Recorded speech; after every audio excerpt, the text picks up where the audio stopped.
Welcome to the first episode in my series on teaching you how to use Pixinsght. We're going to start from scratch and we're going to work our way up through the episodes so you'll gradually become more and more proficient with the tool. Welcome. Today I want to cover the basics of Pixinsght just to get you going. We're not going to go through a lot of advanced stuff today. Today you're just going to be taught how to navigate through the interface, how to use the different features, and we're going to be trying to use some of the automated stacking tools inside the software to stack our first images. But first, a quick rundown of the interface. The most important things you need to know is that Pixinsght is built up of a number of small individual tools, and these tools are called processes. So if we go up here to processes menu, you will see there is a ton. And I mean a ton of them. And they're all divided into categories depending on what it is you're trying to do. You can also go to the All Processes menu and you can just see all of them listed here in alphabetic order. So if you're looking for something specific, then you can kind of get that process and find it from here. Alternatively, you can also use out here on the side, you can see we have a Process Explorer. I find this to be a lot more useful. You have the exact same menus as we had up here if you go with the processes, where you can expand them out. But now you get most used, recently used, and most importantly, you get a search function. So if we want to find something related to gradient, we could try to see what we can find, and we can just free text search through them. I find this to be a lot more useful in terms of finding a process that you need. Now, as I said, all of these tools are distinct different tools within the tool. So let's say, for instance, we wanted to work with, we're just going to take one here, the automatic background extractor. So let's say you have a favorite pair of settings you want to use often. You can just, we're going to set our settings, and we're just going to set something random here. I'm going to show you later on how you actually use these processes. But what you can also do is you can click this new instance, drag and drop it out. And now you can create a new process. So now let's say I have a set of I want those settings, then I want one where they're all really low. Let's just pull all of these down, something like that. I'm going to drag that out like that. So now I have two distinct processes here with different names. So I can right click it and I can go here and say set icon identifier, which is basically the name. So this could be automated background extractor, and this was high. So we're going to set that and we're going to change that. Oh, hold on, we can't use space, I keep forgetting. We're gonna use underscore. There we go. Now, you can see here, if I double click and open this, now we have the high settings saved here. And if I double click on this, you can see now we get the low settings up in it. So we can save the tools and the settings. And we can then begin to take these, right click here, right in the workspace, and we can go with process icons and save our process icons. What this allows you to do is to save all of these icons here, so you can come back to them later. So when you have a process, you can just lay them out the order you did everything and come back to it and just reapply them. So you can see here, if I take here, I have load process icons, and we can take one that's called my process, for instance. Here you go. Here you have the process icons that I use most commonly. You can see many of them, for instance, with the noise reductions, with the screen transfer functions, maybe that's only there once, but some of them you'll see there multiple times. And this is just the settings that I use in this set of process icons. And again, I could go in and I could load another set of process icons. So you can just have these saved around on your machine, so you always have access to them. It's a super, super neat and strong tool. And you can always go back. And again, you can go in and edit the source code here if you want to. And now I can basically see here, if we take this as the blur extender, if you open this up, you can see here all the settings, the sharpen star settings should be in here somewhere. See, that's there, 0.36. All of these settings are in here, and I can just hard edit them in here if I don't want to open them up, save them as a new icon and rename it again, yada yada. I can just go in here and change it. Now, before we begin actually playing with some real data, I just want to show you one more thing. I'm just going to open up a pre-processed but unstretched image. This is the Macarian chain. As you can see here, it's currently not a stretched image. You have these up here that are going to be very useful to you. Up here, you have the screen transfer function, the same way as you have out here. Do I have it in this? I don't have it in this one. But this is just the screen transfer function, and they just auto stretches the image basically as a preview. So if I click this one, it tries to auto stretch, but you can see it does a horrible job of it. This is because this is a color image and the channels have not yet been balanced. So this one turns out very, very red. I can click the cross here to remove it again. If I hold Control, and I assume that's Command on the Mac, and then click it, now it does the stretch on each channel independently, and you get a much better result. This is just super useful if you just need to have a quick look at your data. You can just use that, either Control click or just always Control click really, and you can just get a quick preview of what your data looks like. But let's begin to play with some real data here. We're going to go up to scripts. So we have the processes. Next to it, we have scripts, which are just more bigger and complicated tools that you can use. Specifically, I want to work with the pre-processing. So pre-processing is calibrating with bias, darks, and flats, as well as stacking the images. So that's all the way to the stacked images, but not yet stretched or processed in any way. There are two. There's the fast batch processing and the weighted batch processing. I like to use the weighted batch processing tool or script, as it gives you a little bit more flexibility, and I think you get a slightly better result with it. Anyway, here's the tool. What this does is that it allows you to do calibration and stacking of your images. I've already prepared some data here, so what you can see I've done here is I have an empty folder. Great. Here we go, raw images. I've just taken all of my images, light frames, flats, darks, biases, everything, just chucked them in the same folder. Just didn't care, just everything, just go in the same folder. What I'm gonna do now is I am going to jump in and just select this folder. Oh, I should say here, down, just cancel that. Down here at the bottom, you can either go directory, you can go files if you just want to add specific files, or you can specifically say I want to add bias, darks, flats, and lights. For now, what I like to do is just go directory and then find the folder where I've stored all my images and click select. And now magic stuff happens, because what PixInsight does now is it looks at all the files that it can find in that folder, all the fits files. There we go. And it found 396 frames, and it's automatically detected which are biases, which are darks, which are flats, and which are lights. And if we go into calibration here, we can see that also detected the filters in each of them because they're fits files.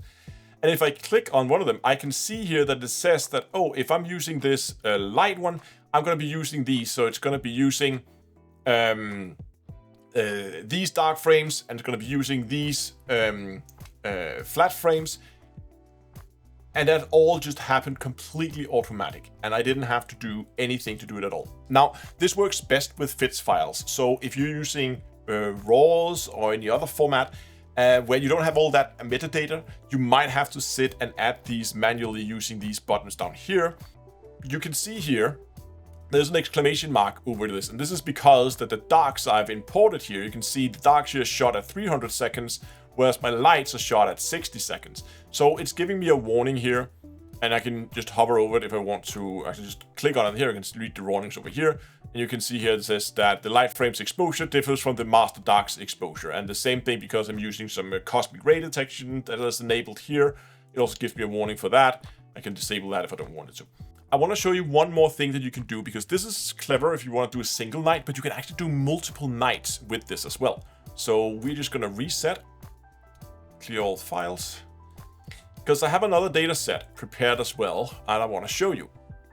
And in this set here, you can see I've now divided the data into two sessions. I have session 1, this was the first night. And here again, I just chucked everything in the folder. I've just gone bias, darks, lights, everything in the same folder. And then I have session 2 in here, which is also just all the data just chucked in from that night. So these are from 2 different nights. Now, if we go and we just select that folder. There we go. So select the folder where we have the different sessions in, and just ask it to go ahead and import those data. There we go. All the data has been imported, and this time we actually have correctly exposed darks. But now we want to tell PixInsight that it should be processing those 2 separately. So it should be doing the post, like do separate darks, separate biases for the 2 nights, and everything should be done completely separate, and then stack everything together at the end. What we do is we go over here to the grouping keyword. Now I called my folders session 1, session 2. Maybe you call them night 1, night 2. Maybe you put them in the file name. It doesn't matter. It just needs to be something that distinguish these two from each other. So for I just used session. So I'm just going to put session in here, click the plus, and voila, look at that. Now my data is divided into the two sessions. And if I go into the calibration here and I check, you can see here that it now also correctly, I have two sets. You can't see it because it's so short, but you can see if I click it here, that's session 1 and that's session 2. So now I have biases from the two different sessions. Here we have darks from session 1, darks from sessions 2. And you can see here when I click on them what they're going to be applied to, so you can check that everything is right. For simplicity's sake, I am just going to be going back to the single night set of data that we had here, even though the darks were showed at the wrong exposure length. Now, a good thing to do is click the diagnostics button here before you go and actually run this.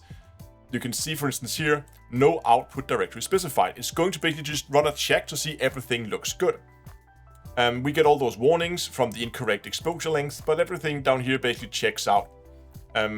So we just need to make sure that we set a directory. You do that down here with your output directory. So we are just gonna go and select our process folder. Now that is set, we run diagnostics. We only have the warnings now. Everything else looks good. We can click OK to that. And now we click run. It just runs the diagnostics again, so we just have to confirm this. And now it starts running. You can basically see the entire bill of what it's going to do here. So it's going to start by doing bias integrations, build the darks, building flats, calibrating the lights. Then it's going to basically run through this. This can take some time. So now it's all about patience. And by the power of video editing, we're done. I've been punishing my machine now for about an hour and all data has been processed. So now we can go ahead and we can click done. And it's just going to show us a summary of what it's done. It's basically just a log over everything that's done. You can save this for later if you want to remember your settings, but we can also just click done here. And it puts us back into this window where we were before. However, there's a few things we might want to go and check out. If we go down to the bias, notice that there's a little star frame now with a star on, the same for the darks and for the flats, and even for maybe for the lights. No, not for the lights. But at least for the calibration frames, there's now a start version. Because if we go and look at our data, remember we set the process folder, we can now see here we have the logs, we have a folder with the calibrated frames, and we have a master folder here. And in here, we can see that it's now created master bias, master dark, and also master flats has all been created in here. And more importantly for us, what is also created is these master light frames that we have here. And you can see they create them both in a normal and in an auto crop version. The auto crop is just because it's taking all those images and it assumes you want to stack them on top of each other. So just auto crop them so they have the same cropping now. So you don't have to do all the aligning of them later. That they should plate solve them, put them on top of each other, if different filters, and just so that they're cropped in nicely for you. But you can also get the uncropped versions if you want. And all of them are just there, all our filters. And now we can let's just take the red channel, for instance. And what you will see, you will get here is you will actually get two frames opened up. This one just shows you basically where it's been cropped. So you can see this white box here. That's the cropping of it. So the black box was the original frame. And now you can see how it's been cropped. We don't usually use that, but it just shows you how much rotation there was in the frame between the different files. So this looks pretty good. We can close this. And we can now use that control click. So we can see here, we have our first initial look at some of the data from the Andromeda Galaxy that we've been working on. Now, the last thing I want to show you is just how to use these windows, because there's a number of neat features in here. Other than, of course, it's a window. You can minimize it down to like something smaller, or you can do like that if you want it even smaller. You can also have multiple windows inside these, so you can have them in tabs out here, or you can double click the tab here and we can call this one for R maybe, so it's a little bit shorter name. You could rename those if you want to. And of course you can go full screen with it if that's what you wish to do. Down here you also have a number of options. You have the one called fit to view. So if I scroll down to a certain size and then click fit to view, it's going to try to resize the window so that it fits the scaling that I have chosen. So I can always do that, and then the window is going to automatically fit itself as well as it can to that scaling. Whereas on the other hand, if I've been zooming around and I then click the this one here, which is called zoom to fit, then it just zooms the picture so that it fits inside the frame. So one fits the frame to the picture, one fits the picture to the frame. And finally, if you've been doing all kinds of weird things to the image and zooming around, you want back to default, then you have the last one here, zoom to optimal fit, and then it just goes back to some of the like more default setting. That's going to be it for today. In the next episode, we're going to be looking at how to take these individual frames, how we're going to stack them to each other, and we're going to be playing a lot more with these process icons so we can talk about how you actually go about processing these, and we're going to go through some of the different ones so you can begin to learn how to process your data in PixInsight. So stay tuned for that, get subscribed, and I'll see you in the next one. First, you're going to create 4 folders. You're going to create one called lights, flats, darks, and biases. Look closely how they are. And once the picture comes in, we're just going to look at it and see, can we see any stars? If you can jump to the next chapter on the timeline. If not,